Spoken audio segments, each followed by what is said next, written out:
Okay, so I'm going to go ahead and get started for the sake of time.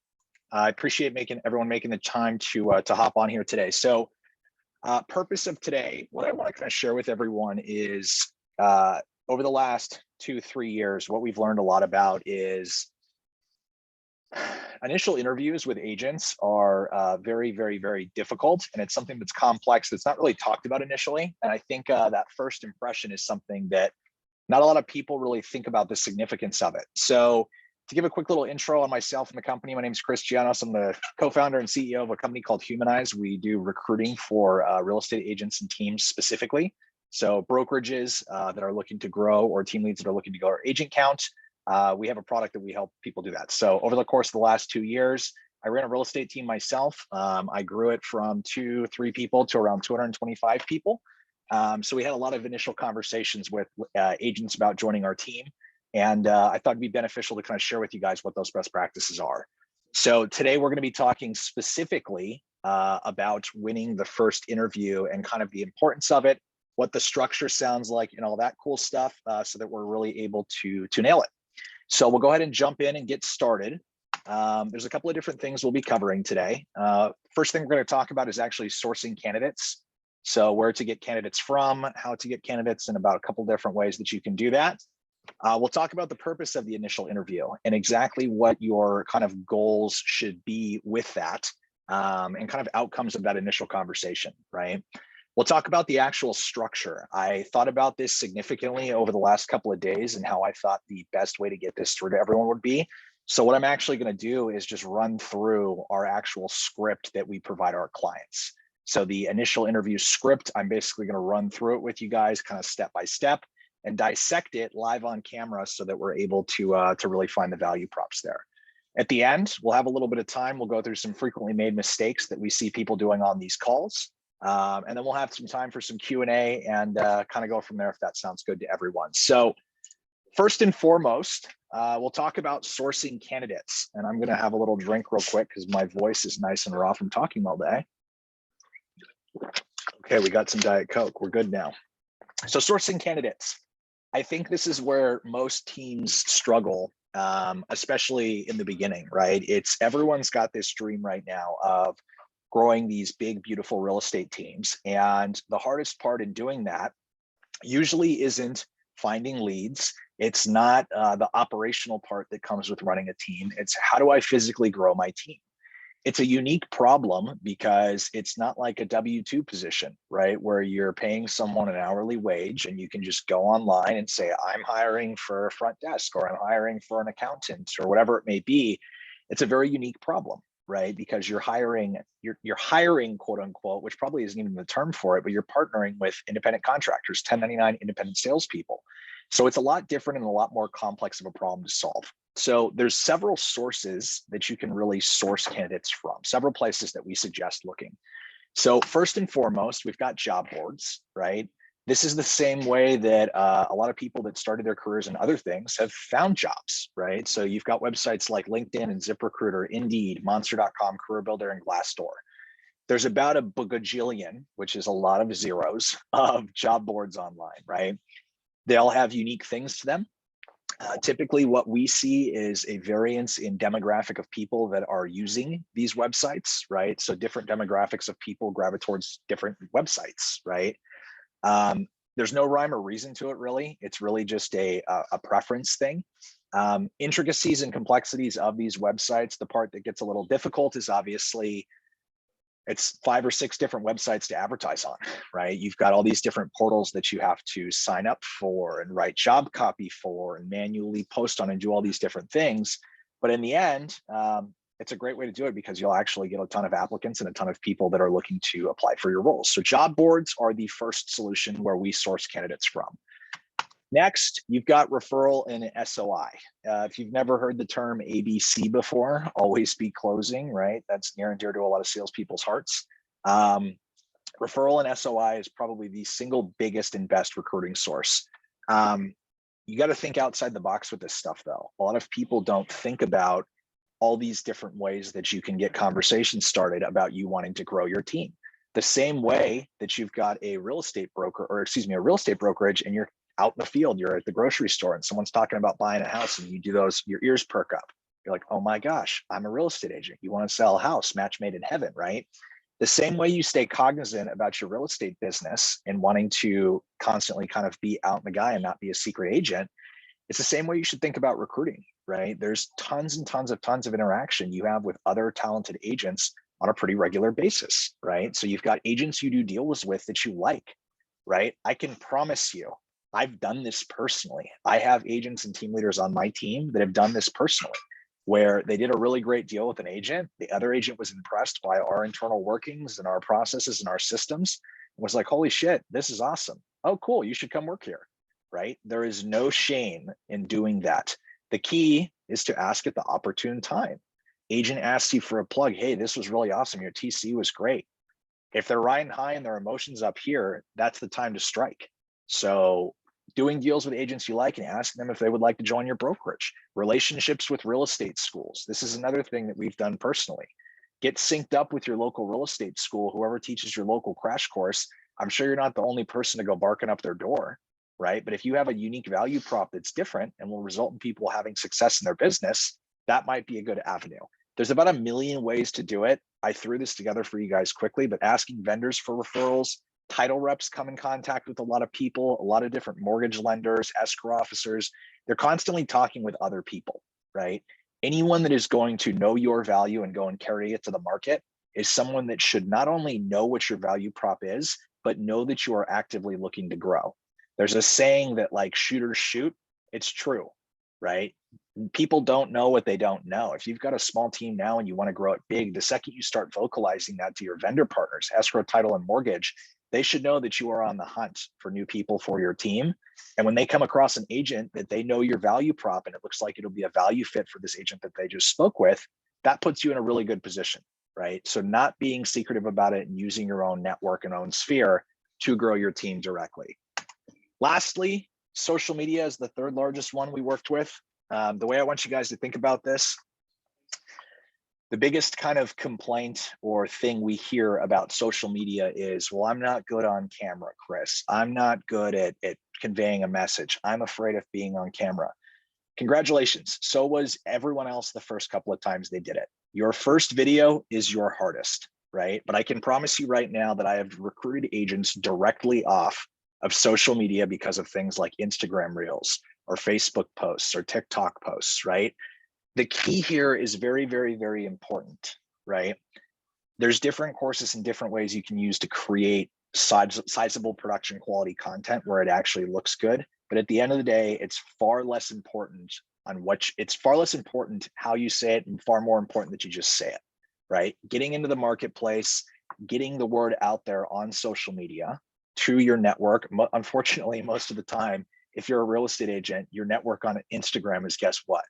Most of them are real estate agents, right? So it's perfect. It's like drip campaigning on everyone what you're doing, right?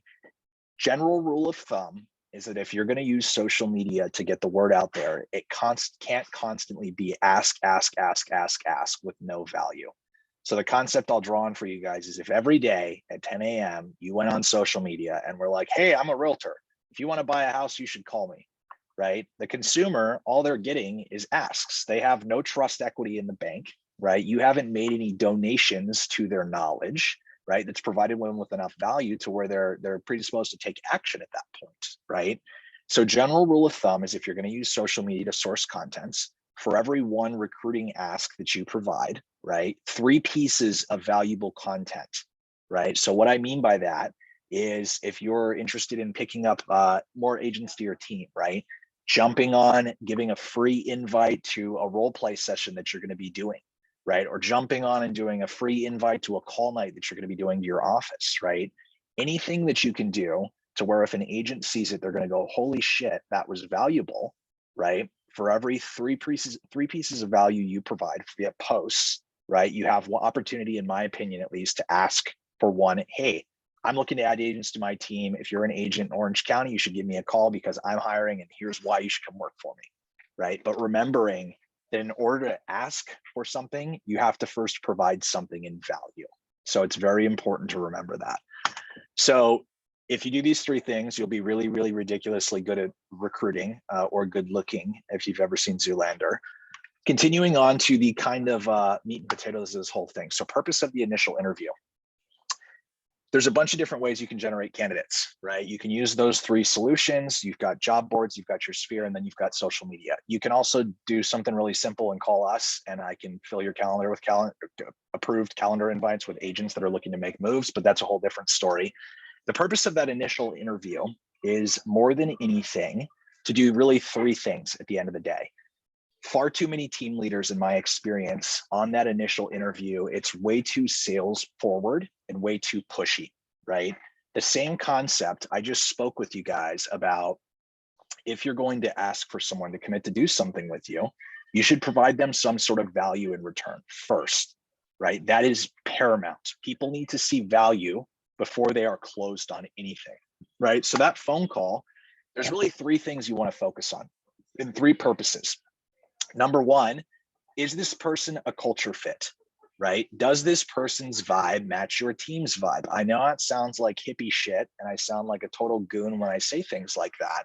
But at the end of the day, I don't care how talented someone is, right? I don't care how good they are at their job or how long they've been in the business or how many transactions they do.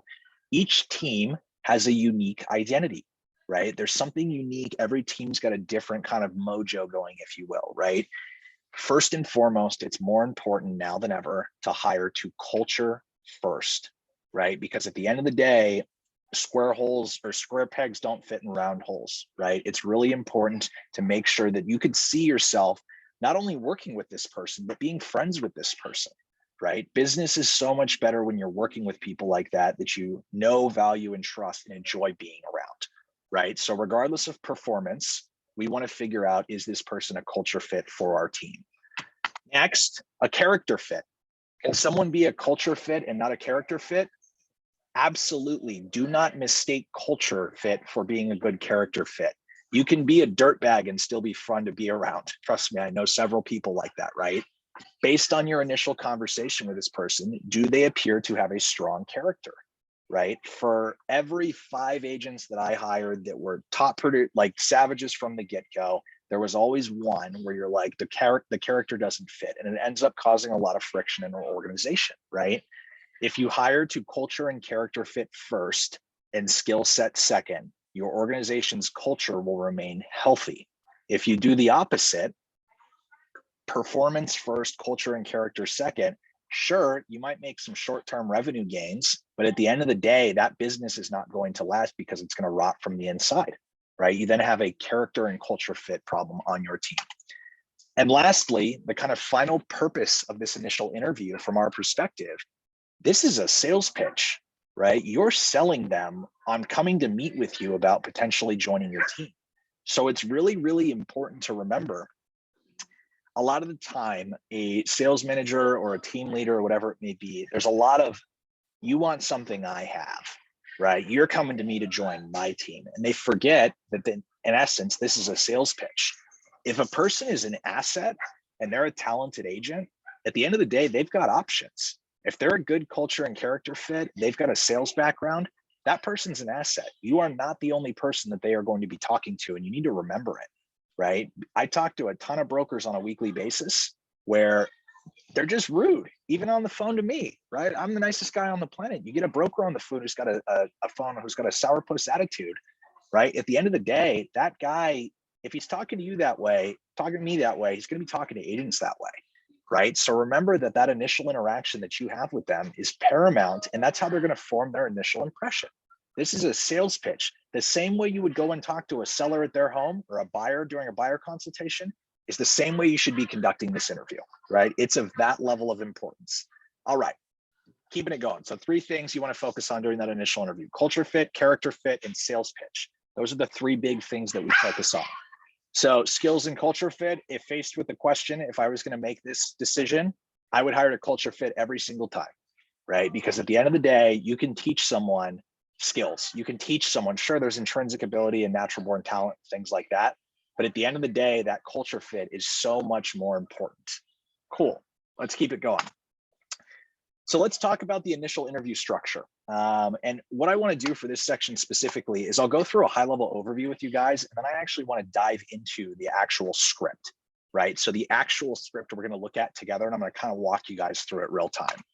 So we've got an intro and agenda. That makes sense. Anytime you're in a sales environment, you want to give the person, hi, pleasantries, what's going on, and then set an agenda for what they can expect out of this conversation. Next, we want to learn a little bit more about the applicant, right? So we can figure out, is this person a culture and character fit?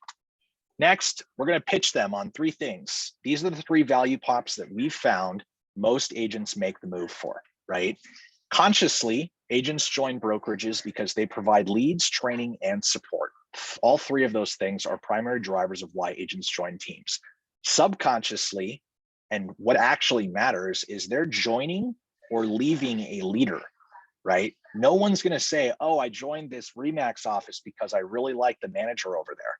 They're going to say, I joined this Remax office because they provided leads, training, and support in some facet, right? But at the end of the day, the real reason they join or leave a brokerage is because of their interaction with a leader. They can either say, hey, I believe in this and I can get behind you, or they can't. And I'm going to plug in my laptop charger real quick, guys. So give me 2 seconds. Okay. There we go. Cool. Let me make sure this is still on. Can you guys still all hear me? Okay, cool.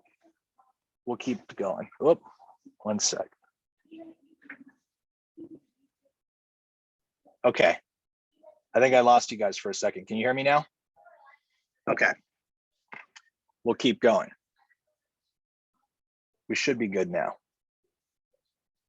Can someone please let me know if they can hear me on this call? I think we lost internet connection there for a second. Okay, beautiful. Thank you, sir. All right. Sorry about that. So keeping it going. So after we've now pitched this person on what's going to happen next, we go to Q&A with this person live on the phone. We obviously want to know what kind of questions they have and can we answer them? And then last, we close out. We either have one of 2 options at that point in time. We either schedule a meeting with them face-to-face to continue into a second interview, which is a completely different talk track, or we let them know that we'll be in touch and we send a rejection email later that day. The second part of this is the most important part. I'm going to tell you guys a true story that I had happen to me in the infancies of growing our brokerage. I talked to an agent on the phone, right? I was wearing a lot of different hats. I was doing a lot of different stuff. I was talking to an agent on the phone and I didn't want to hire them. I didn't even want to meet with them. They were a terrible culture fit, bad dude, character wasn't there, it just wasn't going to work out. And I told this person, hey, I'll be in touch with next steps. I'm going to talk to our leadership team. And I forgot to send this person a rejection email. And this dude, I'm not kidding you, went on Google and wrote me a really, really scathing like Google review on our Google business page about how he went through our interview funnel and no one ever called him back and he was super pissed off and woe is him. Right? So if you're going to not continue the conversation with someone, common courtesy says, please let them know. Does that make sense to everyone? Okay. So sometimes all it takes is a good sales pitch. So let's actually get out of here and go into the initial interview script and I'll walk you guys through this a little bit in detail. So I'm going to blow this up real quick so we can go through it. Okay. So the way to think about this is I've done personally myself at least like 1,500 of these things over the last 2.5 years. So knowing that our goal is to basically figure out if someone's a character and culture fit, and then give them a quick little sales pitch, how long do we think this phone call should be? This isn't like an hour-long conversation. This is a 15 to 20 minute phone screen, right? All we're trying to figure out is, do I like this person to continue talking to them, right? So in the script, the first thing we're going to do is we're going to intro the call, right? Pleasantries. Hey, this is so-and-so from ABC Realty. I appreciate you giving me the time to speak today, right? We're just going to intro the call. The agenda here is very important. So we like to make this agent feel like this experience is clear and concise. It's very smooth. It's very straight to the point, right? So my main priority on our call today is getting to know you a little bit better. We'll then spend a little bit of time giving you an idea of what we've got going on here at ABC Realty. And last but not least, we'll have some time for questions and kind of figure out next steps. Does that sound good? We're giving them an agenda of what sounds like and what's going to happen next. This is the simplest question that I like to ask right before we do anything. I want to get this agent speaking to me. I want them to get talking so I can figure out the culture and character fit. So I ask a very simple question here. Cool. Gabe, I appreciate you making the time to chat with us today. I'd love to learn a little bit more about your real estate life as of lately. How's your business been the last 2 years, right? What we're listening for are one of two things here, right? They're going to do one of two things. A good real estate agent is a high D, high I personality, right? They're a driver, they're super bubbly, they're great, they can talk. They're going to do one of two things here, right? And I have a little cliff note written for you guys here. Ideally, green flags, green lights, things we want to continue listening on are they've got this cool business and they're super stoked and they're super excited to talk to you. And they basically throw up on you for like 5 minutes, right? And the entire time they're talking, you're sitting there going, ooh, oh my gosh, I like golf too. How crazy is that? Sweet, you're in Whistler. I love skiing. That's what, blah, blah, blah. Your whole goal here is ideally they talk at you for like 3 to 5 minutes here, right? About their business and how they got into the industry and what they've done and how great it's been. You're listening for positive connotation, right? You're listening for, is this person upbeat and is their culture something I would want to be a part of my culture, right? So those are green lights, things that we would look at as good signs. Some red flags that I would be listening for during this conversation right here are very simple. Usually, if you're hearing like victim language, right? So I'm at this brokerage now and my broker's an idiot and I have terrible splits and this and that, and the market's kicked my ass. If there's complete negative sentiment in everything they're saying, they can be looking for a job and be in a positive state of mind. They can be interested and enthusiastic in something without just blowing sunshine and rainbows out of you know where, right? But at the end of the day, if they're doing things like bashing their broker, or blaming the market or blaming the leads they get or blaming their splits or whatever it may be, those are red flags, right? And in most interviews, it's going to be either one or the other. It's usually 50-50, to be honest with you guys. You got to talk to a lot of bad agents to find a lot of good agents, right? So 50% of the time, there's super positive sentiment. Everything's great. They're excited and they're looking forward to talking with you. The other 50%, there's going to be victim language. They're going to blame everything on their broker. And those are the people that we're listening for, right? Those red flags, those become people we obviously don't want to continue talking to after this initial interaction. There's two camps of people. I have some friends that run large teams that if someone's just a complete spaz from the initial interaction, they'll get off the phone after 2 minutes, right? I like to preserve my reputation a little bit and at least give them a pitch on my team and then send them a rejection email later, right? But remember that you should try and make it through the entire pitch. So we then continue on to what I kind of, before we get into our pitch, we like to talk a little bit about kind of poking holes in the boat, right? So overcoming objections before they become objections is a very powerful thing, right? So after they've dumped on you, oh my gosh, thank you so much for giving me that thorough run through. This is awesome. I now like to transition into, okay, I'm going to get ready to pitch you now, right? So what I'd like to do now is give you an idea of what we do here at ABC Realty. I'm sure you've heard this before, Bob, but every other broker, including myself or team leader you've ever talked to, is going to give you the same exact pitch. We all have the three same main value props, right? We have leads, we have training, and we have support. The biggest difference between my brokerage and every other brokerage is that we actually deliver on those three things. I talk to a lot of agents every week, and most of the time they've been promised one of those three things, and that's where they fell short, right? When you say that the right way, that event happening, that scenario is where most agents land, right? Most agents go to a brokerage and are promised the world, or a team and are promised the world, and nothing ever happens, right? Or they're just sold something that's unrealistic and then their expectation isn't aligned. If you align expectations correctly as to what they can expect, it's a lot easier, right? Then people don't feel like they got lied to. But in this circumstance specifically, a lot of these agents will start laughing like, oh my gosh, how did you know that? Yeah, that's crazy. My broker said that and he didn't deliver. You're now building trust because you're essentially reading someone's mind, right? So following along, awesome. You then quickly want to go into a high level value prop pitch on those three things that I just talked to you about. So it's very important to, before these types of conversations happen, it's very important to have those three things, leads, training, and support, and how you're going to explain them outlined, because you don't want to be fumbling over words. The leads part, in my experience, and with a lot of your guys' teams that are internet lead based, that is one of the single biggest value props right now. There's a lot of mumbo jumbo and talk in the industry of, well, we shouldn't use leads as a value prop. That's where it's going. regardless if those brokers want to get on that train or not, that is where it is going. Lead train agents are looking for leads. They are looking for someone that is going to provide them with opportunity to do their job, right? So the leads aspect of this, I'm not going to go through this for the sake of time, but I think it's important to outline that you physically need to explain how leads are generated and dispositioned and dispoed to your team members, right? Because if you tell an agent, oh, I've got Zillow Flex and OpCity and Realtor.com and this and this and this, in full transparency, and I want you guys to think about this, most agents would rather lie and say, yes, I know what Zillow Flex is, duh, right? Because egos are 10 feet tall. They would rather lie and tell you that they understand something so that they don't look dumb than clarify and understand the gravity of what that actually means. How do I know that? Because I've had people do it to me in interviews. I've had people lie to me and say they know what Zillow Flex is. And then after 3 weeks of being on my team, when they make it through onboarding and they're ready to start taking Zillow Flex leads, then all of a sudden they're stoked. Oh my God, this is, I didn't know how this is how it worked. Like, you told me you knew what Zillow Flex was. What are you talking about, right? So knowing that, you have to give a very in-depth, dialed-in pitch. So how do you do that?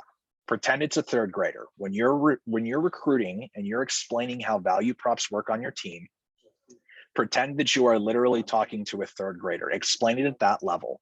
So here's how Zillow Flex works, right? We're one of a handful of teams in Dade County that's been selected by Zillow to represent their brand here at a local level by way of a program called Zillow Flex.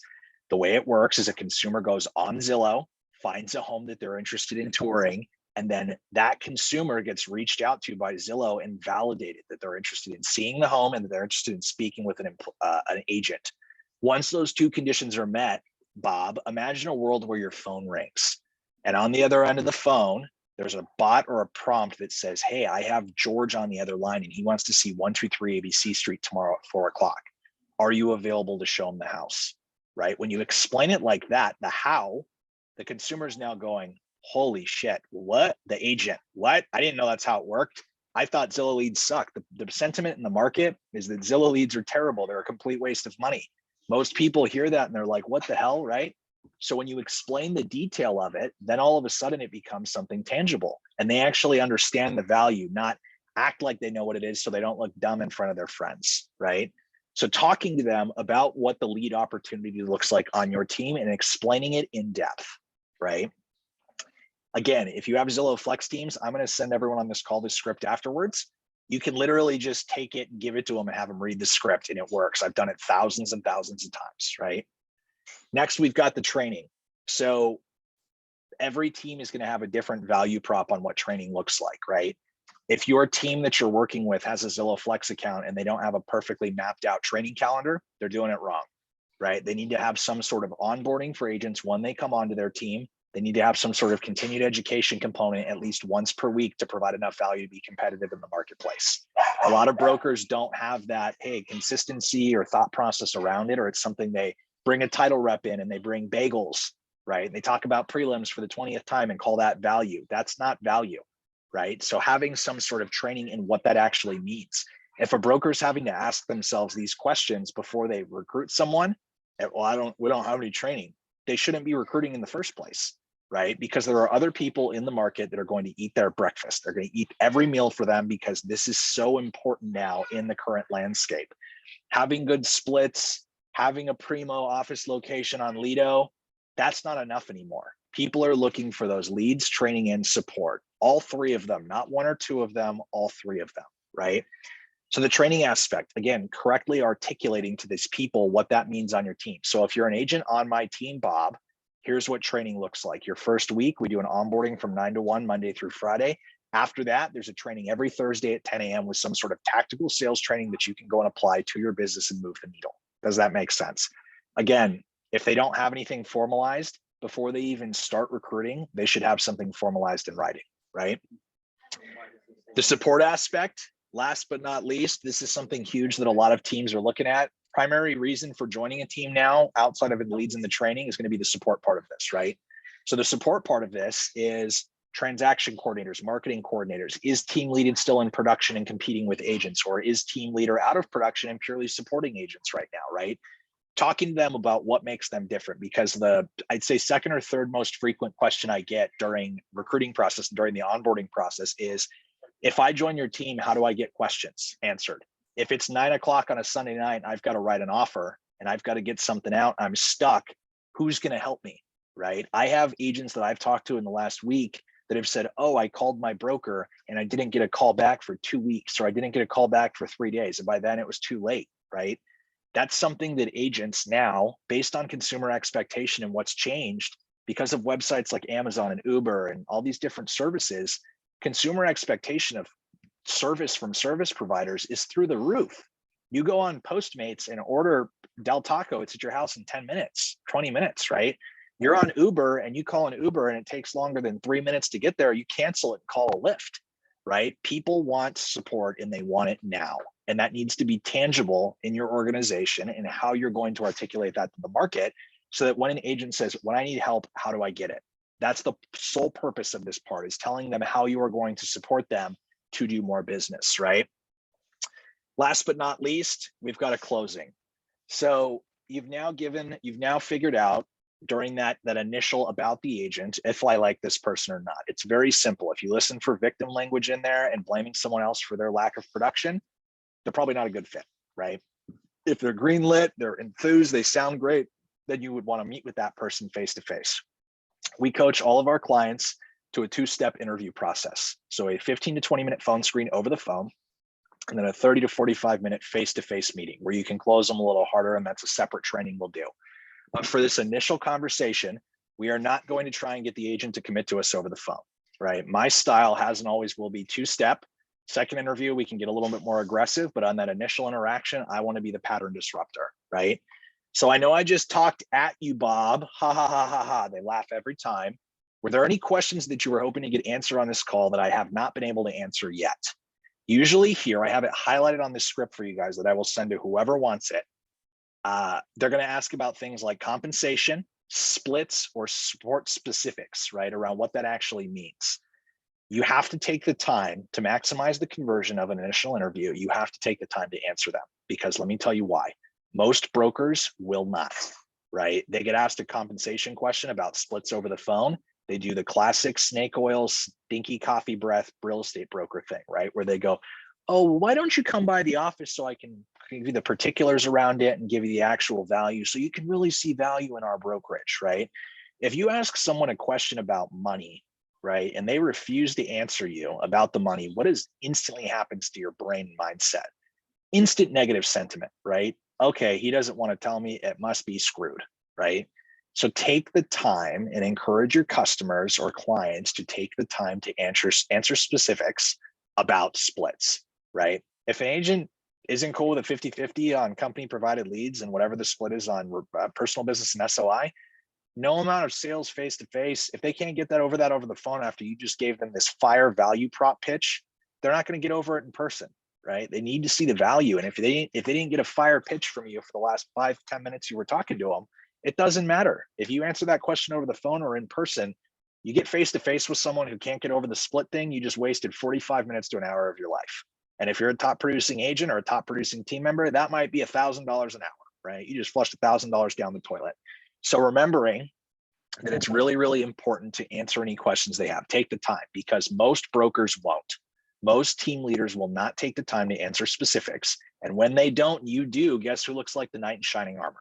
You do. And it's great and it's awesome. So don't be afraid to talk about specifics.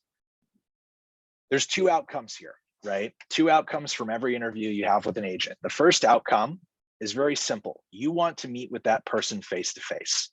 The way I would think about this is exactly like an internet lead, right? From Zillow or Realtor.com, Trulia, whatever it may be. The thought process is close them on the phone for that second interview, right? So what I'd like to do next, if you're cool with it, Bob, is invite you to come by our office and check out the scene.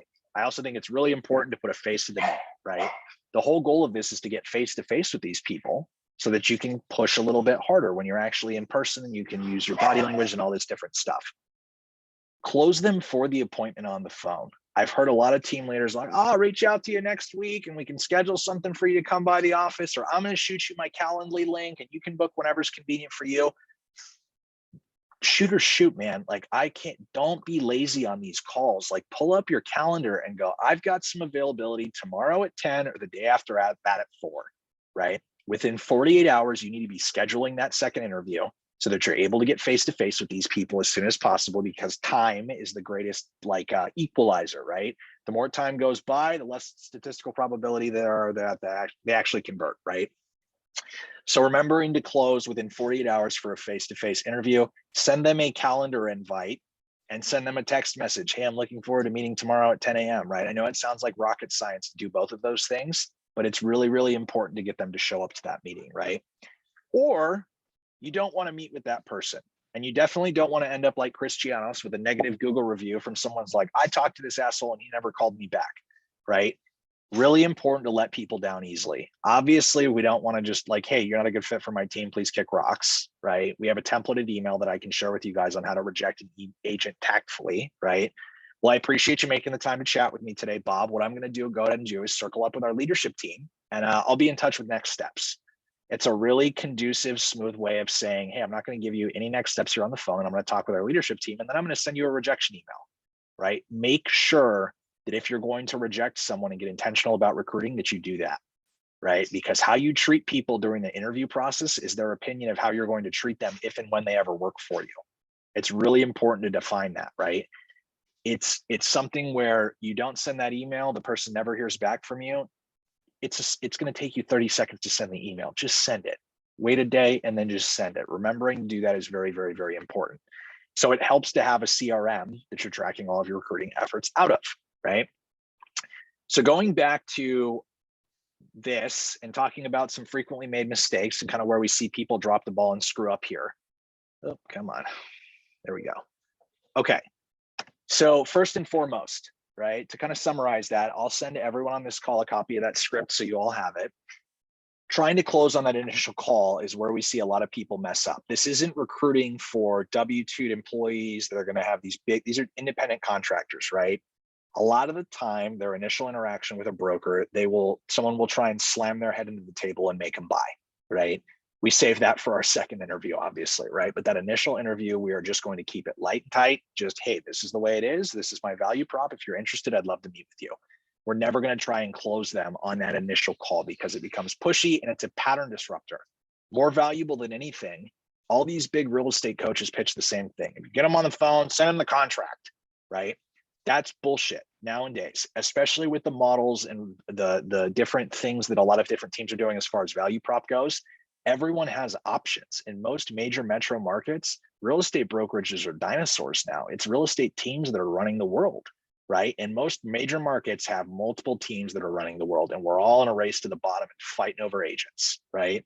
So you become a pattern disruptor by not trying to close them on that first call. Next, having a bad attitude. I talked to a broker yesterday in Seattle who basically was telling me he's the greatest thing since sliced bread and he has something that every agent wants and not the other way around. At the end of the day, human assets, you are selling them why they should come make you money, right? That's the reality. You can't have an attitude of, you want to come work for me, tell me why you should come work for me or blah, blah, blah. It's bullshit, right? Servant leadership on these phone calls is the biggest, most paramount thing, because I can tell you right now, an agent that's worth it, a good fit, culture fit, sales fit, they've got some business going, those people know they have options, right? You're selling them, not the other way around. And unfortunately, in the real estate business, there's egos that are 50 feet tall. You put your pride aside, you will recruit at an exponentially higher rate, but it's something where you have to be cognizant of it and realize that it's not, I have something you want, it's the other way around. You're a talented agent that will plug into my organization and make me money. I want you, right? Next, low energy or tons of distractions in the background, like me on this call with those dogs barking in our office. It's great. Remembering that this is a sales pitch and an initial interaction. The simplest way you can convey this to your clients, or if you're recruiting to your own team, is the same way you would talk to a seller. Imagine a seller just called you on the phone and said, hey, Bob, I want to sell my house. What do you got? It's the same level of drop everything, fuck it, this is all I got, right? And going for it from a positive sentiment place with good energy, right? You're not making appointments to do stuff when you're on a roller coaster at Six Flags, right? Just remembering that that initial interaction is how they're going to form their entire opinion around you. So it's really, really, really important that you're in a great place with not a ton of distraction and you've got good energy on that call. How can you do that? You can cheat, like me on this call, right? I'm tired as all hell right now, but what am I doing? I'm talking with my hands. I'm smiling. I'm making it funny, right? And all of a sudden, the energy in here has come up. Imagine if I was sitting here in my chair like this, reading you guys a deck, and my voice was way down low and I sounded like a dirtbag, right? You can cheat by changing your physical presence, sitting up straight, talking with your hands and smiling. It comes through on the phone, right? Refusing to answer questions about splits or details on an initial call. The way I want you guys to think about this is refusing to answer questions about splits is basically saying my splits suck. That's all it's saying. The agent, doesn't matter if your splits don't suck, right? The only thing the agent hears is, oh shit, this guy would rather tell me this in person than over the phone. That means it's bad. That means it's not good, right? The statistical probability of them showing up to that appointment drops in half according to what we've seen, right? Break the pattern, become a pattern disruptor. If you're worried about telling someone about your splits, guess what? Your splits might suck. And then you've got a business problem, not a recruiting problem. If the value prop doesn't line up for an agent, it doesn't matter how many at-bats you have. If you don't have something sexy that they want, why would they come work you with in the first place? I promise you're not that good of a salesperson, right? Value has to align with opportunity and then people will come, right? So answer those questions on the first call. Taking too long. I myself have verbal diarrhea and like to talk, right? It's a thing. I have to be very cognizant of it because I just won't shut up. These phone calls are a trap. Sometimes they go very long with other team leaders we've worked with, right? These are 15 to 20 minutes long max. But I know what you're thinking. Oh my God, Chris, how can I determine character and culture fit? All you have to listen for when you ask them about their business is victim language. If you listen for that, the rest of it takes care of itself. It'll tell you if that person's a good fit or not from a culture and character standpoint. That's why we have it in there, right? But that initial conversation is, are they a culture and character fit?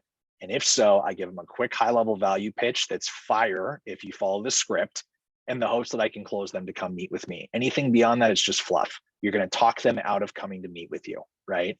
Can you have a longer interview when you get face-to-face with them? 100%, right? It's the same way you run ALMSS on an initial call with a buyer with a Zillow lead. That's a 3 to 5 minute phone call, in my opinion, right? You get face-to-face with them, sit there with them for 2 hours. I don't care, right? But do it when you can get face-to-face with them and it's much more impactful. Phone calls are one of the least impactful ways to talk to people, right? Face-to-face is so much more powerful and your conversion rate if you get face-to-face with someone goes up dramatically. Okay, Q&A. So if anyone has any questions, comments, concerns, or anything they would like to add or questions they would like answered, this is now the time. There doesn't have to be any questions either. So totally up to you guys if we had any questions that we wanted answered here. Okay, cool. That's okay. Let's keep it going. Last in closing, this entire session is going to be recorded and it's going to be put on our YouTube channel. So I will send out an email after this with all of my contact information and a recording of this content in addition to the deck. So if you weren't taking notes, you want to share this with someone, we'll have the full recording there. The initial interview and closing, the way I want you guys to think about it is that is for someone's first interaction with your team. It is paramount that it goes well. Right? And remembering that is nothing more than a sales pitch or an intake call, just like an interview with a buyer that you just got from Zillow Flex, right? If you guys have a need to add more agents to your team and are looking for a way to do that, our website is humanize.io. We've got a recruiting software that actually does a lot of this stuff for you guys. But that's a whole nother conversation for a different day. We'll be doing a second one of these in about a week or two. Where we'll be going through the face-to-face interview and what that actually sounds like. So once you actually get face-to-face with an agent, how do you actually convert them into a tangible opportunity? So we'll be doing a series of these. If you guys found value in this, please feel free to hit me up afterwards and let me know what you guys would like to have seen different, added, subtracted, anything like that. And I will make sure to shoot out all of this collateral so you guys all have access to it and we can go from there. So I appreciate you guys' time and I will see you guys all on the flip side. Thank you.